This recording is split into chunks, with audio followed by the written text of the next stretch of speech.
Ce quartier pensait que Mariam était juste jalouse. Personne ne savait qu'elle avait utilisé la sorcellerie pour garder son mari. Il ne savait pas non plus que le prix à payer tomberait sur ses propres enfants.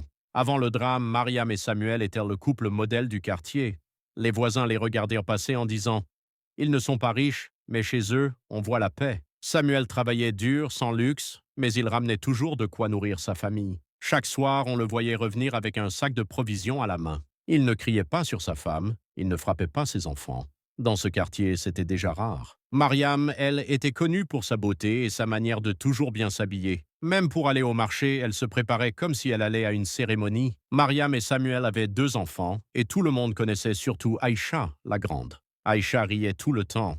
Elle illuminait la cour dès qu'elle sortait jouer. Son petit frère la suivait partout comme une ombre, toujours collé à elle. Les voisins disaient souvent « Regardez ces enfants, on voit qu'ils ne manquent de rien ». Les jours de fête, toute la famille sortait ensemble, habillée comme pour un mariage. Certains voisins murmuraient « Dieu leur a vraiment fait grâce, ils ont tout ce qu'il faut ». De loin, on aurait dit une famille parfaite, sans aucun problème.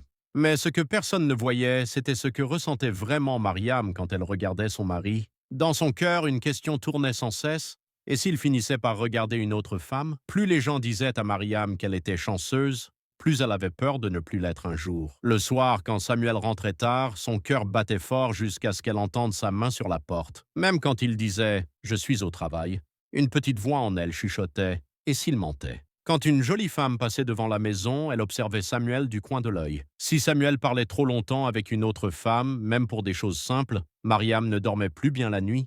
Elle ne lui disait rien, elle ne faisait pas de scandale.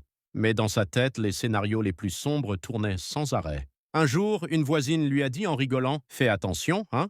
Les hommes d'aujourd'hui, ça change vite de femme ?» Cette phrase, qui pour l'autre était une blague, est restée coincée dans la tête de Mariam. À partir de ce jour-là, sa peur de perdre Samuel a pris une place énorme dans son cœur. Une peur tellement grande qu'elle allait bientôt accepter ce qu'elle aurait normalement refusé, chercher de l'aide du côté des choses obscures. Plus la peur grandissait, moins Mariam arrivait à prier calmement. Elle parlait à Dieu, mais son cœur cherchait déjà une solution plus rapide. Un après-midi, alors qu'elle se plaignait à une voisine, celle-ci a prononcé un nom, Kofi. « Va voir Kofi, c'est un homme de prière. Il ne rate jamais ses affaires », lui a-t-elle dit. Elle savait que Kofi n'avait pas seulement la réputation de prier. On disait que chez lui, les femmes allaient récupérer leur mari et les hommes leur fortune. Au début, Mariam s'était juré qu'elle ne mettrait jamais les pieds là-bas. Mais la peur, jour après jour, a commencé à parler plus fort que ses principes. Un soir, Samuel est rentré plus tard que d'habitude, son téléphone éteint. Quand il est enfin arrivé, il a simplement dit « J'étais occupé ».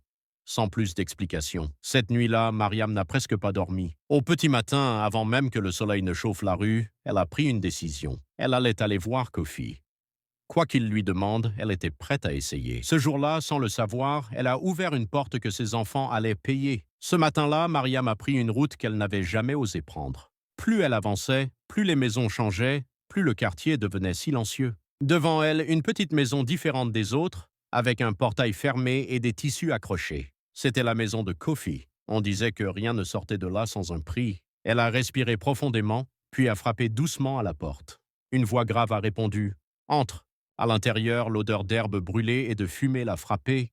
Assis sur un tapis, un homme au regard perçant l'observait sans rien dire. C'était Kofi. « Je sais pourquoi tu es là », a-t-il dit avant même qu'elle ne parle. Mariam a baissé les yeux comme une enfant prise en faute. « Tu as peur de perdre ton mari. Tu veux qu'il reste attaché à toi quoi qu'il arrive. » Elle a simplement répondu « Oui », une seule fois.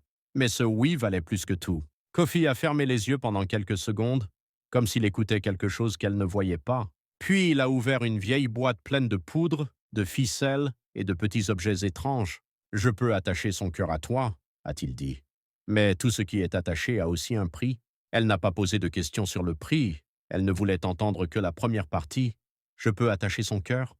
Ce jour-là, dans cette petite pièce sombre, Mariam a accepté un marché qu'elle ne comprenait pas entièrement. Kofi lui a dit de revenir le soir même, après le coucher du soleil. Toute la journée, Mariam a fait semblant d'être normale. À l'intérieur, son cœur battait plus fort que jamais. Elle regardait Samuel comme si c'était peut-être la dernière fois qu'il était encore libre. Quand la nuit est tombée et que tout le quartier a commencé à se calmer, elle est sortie discrètement. Sans bruit, comme une voleuse, elle a pris le chemin de la maison de Kofi. Cette fois, l'intérieur de la maison de Kofi était encore plus sombre. Seule une bougie éclairait le tapis où Kofi l'attendait. Devant lui, il avait déjà disposé une photo de Samuel, un morceau de tissu et une petite calebasse. « Assis-toi là », a dit Kofi. « Ce qu'on commence ce soir, tu ne pourras plus le reprendre. » Il lui a demandé de prononcer le nom de Samuel 3 fois, les yeux fermés. Chaque fois qu'elle disait son nom, Kofi faisait un nœud avec la ficelle. Il a ensuite pris une poudre, l'a soufflée sur la photo, en murmurant des mots qu'elle ne comprenait pas. « À partir de cette nuit, son cœur sera attaché à toi,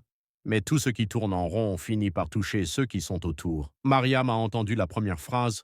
La suite, son esprit l'a effacée. Pour finir, Kofi lui a donné une petite potion à mettre dans la nourriture de Samuel. « Quand il mangera ça, il ne pourra plus te quitter », a-t-il affirmé. En sortant de là, Mariam avait peur, mais elle se sentait aussi étrangement rassurée.